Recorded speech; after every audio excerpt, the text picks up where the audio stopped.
Discuss करेंगे class 9 subject history chapter 1 the French revolution. Students, इस chapter के already हम 2 पार्ट डिस्कस कर चुके हैं। अगर अभी तक भी आपने वो वीडियोस नहीं देखी है तो पहले आप वो वीडियोस देख लें और चैनल पे नए हैं तो चैनल को सब्सक्राइब करना ना भूलें। आइए स्टार्ट करते हैं आउटब्रेक ऑफ द रेवोल्यूशन। हमने पहले 2 पार्ट्स के अंदर पहले फ्रेंच रेवोल्यूशन को देखा कि कब स्टार्ट हुआ था, क्यों किया गया था, क्या क्या कॉजेस थे। सेकंड पार्ट में हमने डिस्कस किया था कि क्या रोल है फिलोसफर्स के और नेशन को लेकर लोगों के अंदर क्या फीलिंग थी। अब देखते हैं कि जो रेवोल्यूशन स्टार्ट हुआ उसका क्या आउटब्रेक हुआ, क्या तैयारी की गई थी और किस तरीके से इसको आगे ले जाया गया। First, meeting of the states general. सबसे पहले मीटिंग ऑर्गेनाइज हुई थी स्टेट जनरल के बीच में। ये कब हुई थी? On 5 May 1789 Louis 16 called for a meeting to propose new taxes.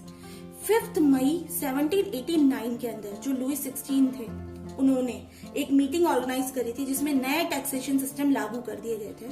Representative all the 3 states reach there but members of the 3rd state had to stand at the back. जितने भी representative थे तीनों स्टेट से बुलाए गए थे, but जो 3rd state थे उनको वहां पर बुलाया तो गया था बट उनके लिए कोई सीट अरेंजमेंट नहीं थी। उनको एट द बैक खड़े होना पड़ा था। As they were not offered any seat, peasants, artisans and women were demand entry to the assembly. और जो बचे पीसेंट्स थे, आर्टिशंस थे, वुमेन थे, उन सबको एंट्री नहीं दी गई थी। Second, demand for universal adult franchise. अब वहां पर डिमांड अराइज हुई। मेंबर्स जो थे 3rd स्टेट के, they were demanded the power for each member to vote. 3rd state के मेंबर्स ने अपनी डिमांड रखी कि हम चाहते हैं कि हर मेंबर को राइट हो वोटिंग का। When the king rejected the demand, members of the 3rd state walked out of the assembly to protest. और जब किंग ने उनकी डिमांड्स को रिजेक्ट कर दिया तो सारे मेंबर्स बाहर आ गए और उन्होंने प्रोटेस्ट करना स्टार्ट कर दिया।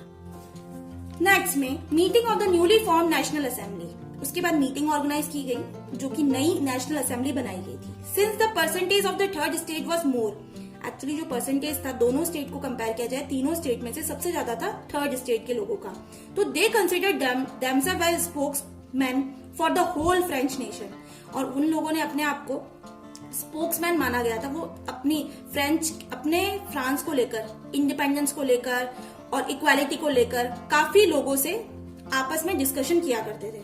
तो they assembled in indoor tennis court of Versailles and declared themselves as the national assembly. और ये लोग सारे के सारे मिलकर असेंबल हो गए।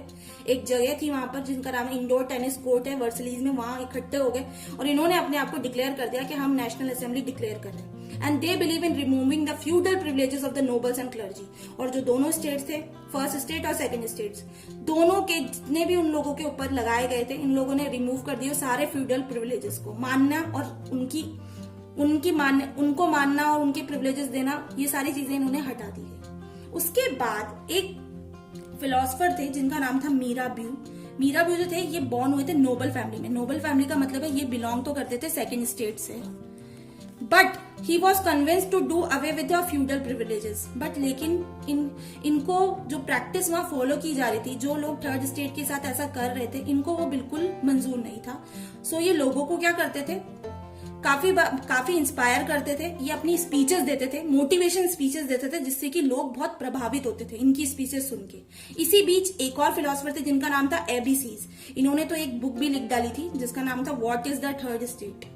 और ये भी लोगों को मोटिवेट करने का काम करते थे, पावरफुल स्पीचेस डिलीवर करते थे जहां पर लोग इकट्ठे हुए थे वर्सलीज के अंदर। और मीराबाई ने लैड किया था, बिलोंग तो ये 2nd स्टेट से करते थे, बट इन्होंने 3rd स्टेट का जो नेशनल असेंबली डिक्लेयर होनी थी, इन्होंने पूरे ग्रुप को लैड किया था।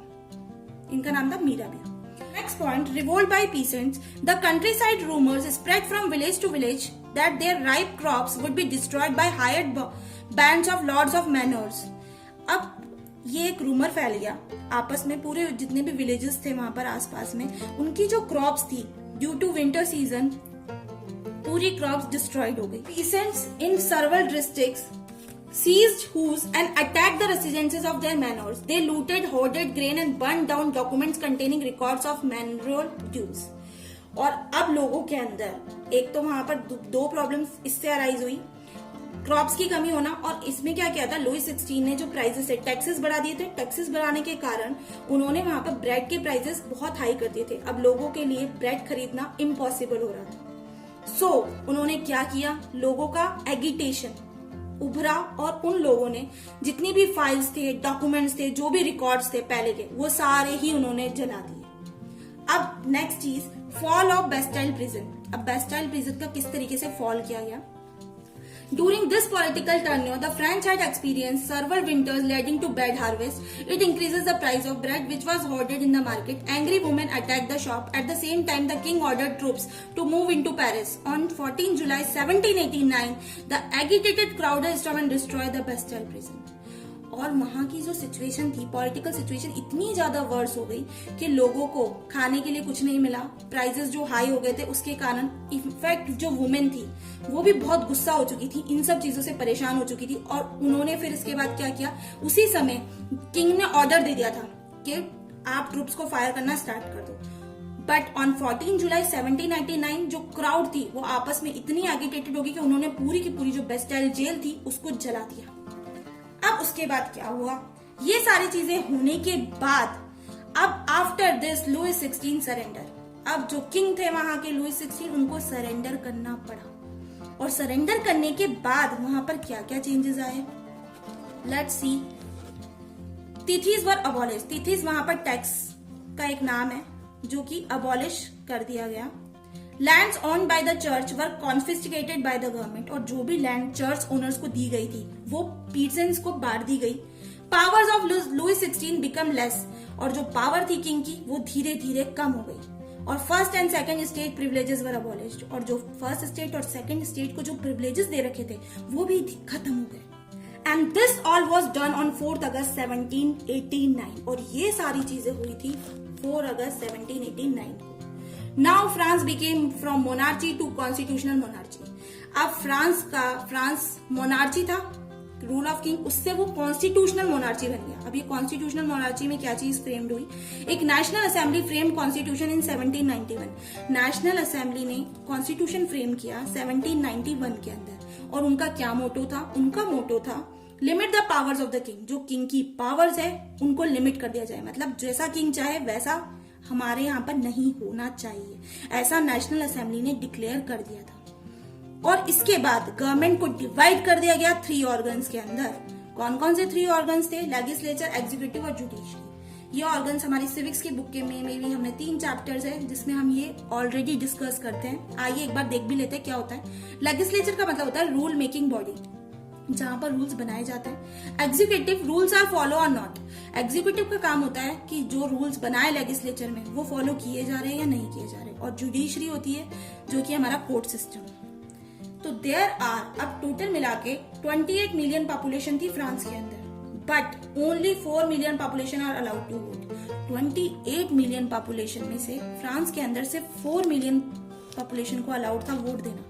अब उसमें भी कुछ इन्होंने रूल्स लगा रखे थे, आइए देखते हैं वो क्या थे। 4 मिलियन पॉपुलेशन में से सिर्फ 50,000 इलेक्टोर्स, मतलब 4 मिलियन पॉपुलेशन को अलाउड था चूज करना। वो 50,000 इलेक्टोर्स को चूज कर सकते थे और एक जज होता था उसमें। और ये जो 50,000 इलेक्टर्स थे ये क्या करते थे, ये इनकी वोटिंग होती थी और ये वोटिंग करने के बाद ये चूज करते थे 745 मेंबर्स को। और ये जो 745 मेंबर्स को चूज करते थे, ये 745 मेंबर्स का क्या काम होता था, इनका काम होता था they look after the Kings action. King क्या कर रहा है क्या नहीं कर रहा है इसको लुक आफ्टर करते थे ये मेंबर्स। और बट उसके बावजूद भी किंग के पास थी वीटो पावर। अब ये वीटो पावर क्या होती है, वीटो पावर का मतलब होता है without permission of king nothing would happen. बिना किंग की परमिशन के पत्ता भी नहीं हिल सकता, इस तरीके से। तो national assembly also look after the ministers in France. और ये जो नेशनल असेंबली फ्रांस के अंदर बनाई गई थी ये सिर्फ किंग के एक्शन को ही नहीं देखती थी, ये वहां के जो मिनिस्टर्स है वो भी क्या काम कर रहे हैं ये भी देखती थी। अब देखते हैं वहां पर किस तरीके से who are allowed to vote, किन किन को इजाजत थी वोट देने की। अब इन्होंने वोटिंग के लिए भी 2 कैटेगरीज बनाई गई थी, एक तो थी एक्टिव सिटीजन और एक थे पैसिव सिटीजन। एक्टिव सिटीजन वो सिटीजन थे जिनको अलाउ किया गया था वोटिंग देना, और पैसिव सिटीजन वो सिटीजन थे जिनको अलाउ नहीं था वोट देना। हम देखते हैं एक्टिव सिटीजन में भी क्या रूल्स थे। Only men who above 25 years of age who paid taxes equal to at least 3 days of a laborer's wages were given to the status of active citizen। और active citizen का citizen किसको बोला गया था, सिर्फ man को इजाजत थी, वो भी 25 इयर्स ऑफ एज से अबव होना चाहिए, और जो सबसे ज्यादा टैक्स पे करते थे वो ही, उनको ही इजाजत थी राइट टू वोट, और उनको ही कहा गया था एक्टिव सिटीजन। नेक्स्ट में declaration of right of man and citizen. इसके बाद जो कॉन्स्टिट्यूशन आया उसने क्या डिक्लेयर कर दिया, उसने कुछ राइट्स बना दिए मैंस और सिटीजन के लिए, जैसे कि right such as right to life, freedom of speech, freedom of opinion, equality before law. ये सारी चीजें एस्टेब्लिश हो गई जब फ्रांस के अंदर डिक्लेयर कर देगी नेशनल असेंबली को। सो स्टूडेंट्स, इस वीडियो में इतना ही। इसके बाद हम नेक्स्ट वीडियो में इसके आगे डिस्कस करेंगे। अगर आपको ये वीडियो पसंद आती है तो वीडियो को लाइक करें, शेयर करें, और चैनल पे नए हैं तो चैनल को सब्सक्राइब करना ना भूलें और नोटिफिकेशन बेल आइकन को प्रेस जरूर करें। Thank you. जल्द मिलते हैं नई वीडियो के साथ।